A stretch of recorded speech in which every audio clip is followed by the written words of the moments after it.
দিলীপ ঘোষ। তো দিলীপ ঘোষ এখন বড় বড় ডায়লগ মারছেন, বলছেন যে যদি মুসলমানকে বা মাইনরিটিকে নামাজ পড়তে হয় তাকে পাকিস্তান গিয়ে নামাজ পড়তে হবে। তাহলে আমি বলি যে আজকে আপনি যাদের জন্য আজকে কুরবানি বন্ধ করছেন, অমুক করছেন, তমুক করছেন, তো নেপালে যান, নেপালে যে আপনার মাদের নাকি বাবাদের যাদের কাটা হয়, হয় না, মোষ বলি হয়, তো সেখানে গেছেন, বাবাদেরকে বলুন ওখানে গিয়ে হরতাল করতে। হ্যাঁ, বাবা তো মা হোক বাবা তো থাকবে রে ভাই, ওর ফ্যামিলি মেম্বার তো, মাসি মেশো কেউ তো হবে, মিথুন হতে পারে তো, মিথুন হোক যাই হোক, মানে বাকিটা তো তোমরা ভালো বুঝবে, দিলীপ বাবু ভালো বুঝবেন, আমি অতটা তো গবেষণা করিনি এই ব্যাপারটা নিয়ে, রিসার্চ করিনি। যাই হোক, এখন ওদের শরীরে চর্বি জমেছে, ফ্যাট জমেছে, এখন চর্বি কমাতে হবে, কারণ নইলে হাঁটা, আজকে সকালবেলা একটা ভিডিও দেখছিলাম, বেশ দৌড়াচ্ছে, মোটা মোটা লোকগুলো দেখছিলাম, তো যাই হোক।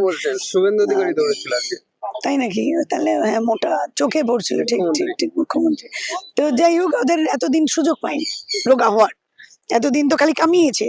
আমরা দেখেছি সারদায় টাকা, নারদা স্টিং অপারেশনের টাকা নেওয়া থেকে আরম্ভ করে এত কামাই কামাই কামাই, খালি চর্বি জমেছে, চর্বিটা ঝাড়ানোর টাইম এসছে, তাই তো।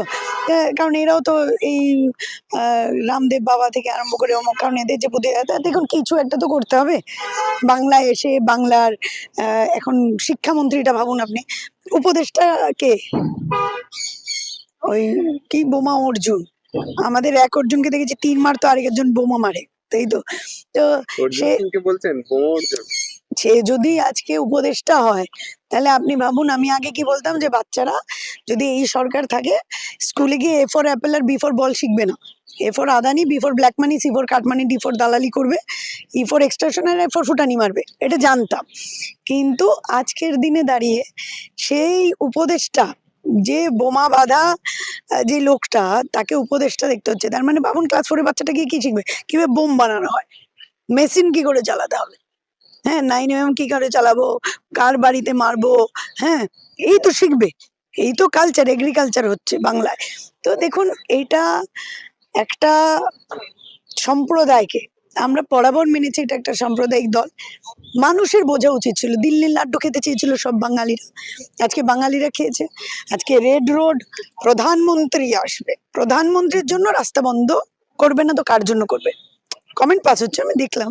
তো প্রধানমন্ত্রীর জন্য রাস্তা বন্ধ হবে, প্রধানমন্ত্রীর জন্য দাঁড়িয়ে থাকতে পারবে। একটা সময় ছিল না বন্ধের বিরুদ্ধে, একটা সময় ছিল রাস্তা আটকানো যাবে না। তো 5 মিনিটের নামাজ পড়তে দেওয়া হচ্ছে না, সেই জায়গায় যোগা করতে দেওয়া হবে, ম্যান্ডেটারি করছে সরকারি কর্মচারীদের যোগা করা। মামার বাড়ি আবদার নাকি? আপনার মনে হয় এই সরকার চলবে? কাটা যাবে বলছি, ডিএ কাটে, ডিএ আপনি ওই যোগা দিবস পালন করুন, ডিএ না পেলেও চলবে কর্মচারীদের। সরকারি টিকা নিক আগে, তারপর বলবে টিকা না নিলে ডিএ দেবো না, যোগা না করলে ডিএ দেবো না। হ্যাঁ, এই তো আমরা বাচ্চাদেরকে যেরকম ভয় দেখাই, ঠিক একই ধারায় কিন্তু চলছে।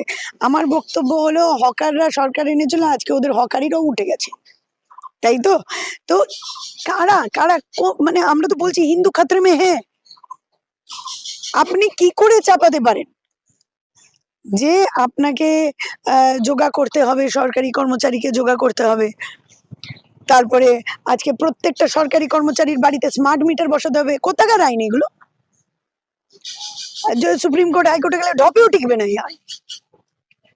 তো খালি কামাই। এতদিন বলেছে স্মার্ট মিটার চালানো যাবে না, এতদিন বলছে বুলডোজারের সামনে আমি শুয়ে পড়বো, বলেছিল না? কারণ বুলডোজারের সামনে বাউন্স খেয়ে চলে যেত। আজকে চর্বি কমাচ্ছে কেন? আর বুলডোজার না বাবা, আমি চেপটে যাব, আমি এখন বুলডোজারের সরকার চালাচ্ছি। এতদিন বুলডোজারের সামনে শুয়ে পড়তাম, এখন বুলডোজার চালাচ্ছে, তাই তো। বুলডোজারের সরকার চলছে, একটা অরাজকতা। যেদিকে তাকাবেন, আমরা এখন বাংলায় রাস্তায় বেরোচ্ছি, পুরো রাস্তা মানে ফাঁকা, একটা কোথাও যেন মানুষের মনে দুঃখ, সেটা প্রকাশ করতে পারছে না, মানুষের কাছে টাকা নেই। আজকের দিনে দাঁড়িয়ে 4 লাখের উপরে মানুষ অনাহারে রয়েছে। হকারদের এইভাবে করে উঠিয়ে দেওয়া হলো। আরে ভাই, যারা আজকে বসে আছো, তোমরা হকারদেরকে জায়গা দাওনি, বললে আমি মেনে নেব? বিজেপির এমন অনেক এমএলএ হয়েছে যারা একটা সময় হকার বসিয়েছিল, নাম আমি না নিলেও তোমরা জানো কারা কারা। আমার একটাই বক্তব্য, আজকে তুমি যেই মুসলমানদের পেছনে লেগে গেছো, ভুলে গেছো হয়তো যে যখন বাস ট্রাম জ্বালিয়ে কংগ্রেসের ছাত্র পরিষদ করতে, একটাও তো বিজেপির কেউ নেই, কংগ্রেস ছাড়া বিজেপি দলটা হয় না, প্রথম দিনই বলেছিলাম এবং সেটাও বলেছি যে কংগ্রেসের ছাত্র পরিষদ যারা করেছে বা কংগ্রেসের সরকারে যারা ছিল তারাই আজকে গিয়ে দেখো মানে কংগ্রেসের যারা কেউ ছাত্র পরিষদের প্রেসিডেন্ট, কেউ ডিস্ট্রিক্টের ছাত্র পরিষদের, তারাই আজকে বসে আছে এক একজন পদে। তো তোমার যে পরিচয় গড়তে যারা সাহায্য করলো, আরে বোমাবাজি যখন করতে, বাস ট্রাম পোড়াতে, তখন কি কোনো মুসলমান ভাই বোন তোমার পাশে দাঁড়ায়নি? আজকে উল্টো সরে কথা বলছো, ইয়ার কি হচ্ছে? আমার বক্তব্য হলো যে কঙ্গনা রানাওয়াত দেখেছো, হ্যাঁ, ওয়ান্ডার ওমেন, যে সবসময় উল্টো পাল্টা কথা চায়, তো কিছু বলে না, বলছে যেই গরু নাকি বাচ্চা দেয়নি সে হলো গাই মাতা, যেই গরু বাচ্চা দিয়েছে সে নাকি গাই মাতা নয়। হ্যাঁ ভাই, আগে তুমি বোঝাও তো আমাকে ভাই, তুমি গাই না গাই মাতা, আমি আগে স্পষ্ট হতে চাই। মানে আমাকে তো জানতে হবে এদের লজিক গুলো, আপনি খালি একবার ভাবুন তো, আপনি এদের থেকে কি এক্সপেক্ট করবেন? আজকে যেখানে গোটা ভারতবর্ষের ছাত্র সমাজ রাস্তায় নিটের জন্য চিৎকার করছে যে আজকে কেন স্ক্যাম হলো, আজকে বিভিন্ন জায়গায়, আজকে বিভিন্ন 14 জন আত্মহত্যা করেছে। 14 জন আত্মহত্যা করেছে, এটা তো বড় ব্যাপারই না, যোগা করেনি বলে আত্মহত্যা করেছে। তুমি বলছো নিট স্ক্যামে আত্মহত্যা করছে, কি যাতা বলছো? এরা যোগা করেনি বলে আজকে এই অবস্থা, দুর্গতি। আজকে যোগা করলে ব্রেন থেকে কার্বন ডাই অক্সাইড কি অক্সিজেন বেরোতো, ওরা বেশ সুন্দর দেখতে বেঁচে থাকতো। এই তো লজিক। হ্যাঁ, আজকে এরা বেকার বেকার নিট পরীক্ষাটা দিতে গেলে ওরা যদি আমরস বানাতো, ওই কি কি বলেছিল না, কি সব মশলার পাতি দিয়ে আমরস না আম পানা বানাতে হয়, জ্ঞান দিচ্ছিল না প্রধানমন্ত্রী ফকির, তো সেটা যদি আজকে বানাতো তাহলে আজকে ওরা নিটের পরীক্ষা দিতে হতো না। এরা দিব্যি ওদের জীবন যাপন করে ওরা আজকে প্রধানমন্ত্রী হতে পারতো, কারণ চা বিক্রি করে করে প্রধানমন্ত্রী হতে পেরেছে, তো আমরস বানাতে বানাতে হতে পারতো না? হতে পারতো। কিন্তু সেই জায়গায় দাঁড়িয়ে হলুদ পাঞ্জাবি পরে যে পাঁঠাটা গেছিল কালকে, হ্যাঁ সেই পাঁঠাটাকে পুরো ন্যাংটো করে কেলিয়েছে, বিশ্বাস করুন আমার না ভালোই লাগছিল, ন্যাংটো করে কেলিয়েছে। কেন খেলাবে না? জনগণ দেখতে পাচ্ছে কোনটা ভুল, কোনটা সঠিক, কোনটা ঠিক, ঠিক আছে? তো তাই জনগণ বুঝে গেছে বলে আজকে ন্যাংটো করে কেলিয়েছে। যদি গাড়িতে না উঠতো তাহলে ওর একদম গেলে দিত, সত্যি কথা বলতে, ওর একদম ওর ডিম একদম গেলে দিত, এটা কিন্তু মনে রাখবেন, ঠিক আছে?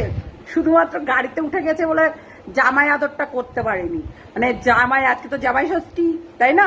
কেমন ষষ্ঠী খেলি রে কালকে, আজকে আর বিছানা থেকে উঠতে পারবি না, হেলমেটে বাড়ি, এমনি বাড়ি, হ্যাঁ? ডিম মারতে গেছিলে না? খুব মজা লাগছে না ডিম মারতে? ডিমের দাম কত?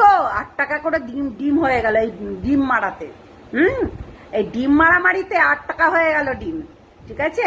তাই হচ্ছে ফালতু কাজগুলো না কম করে আসবি, অন্ধ ভক্তগুলো, জানোয়ার।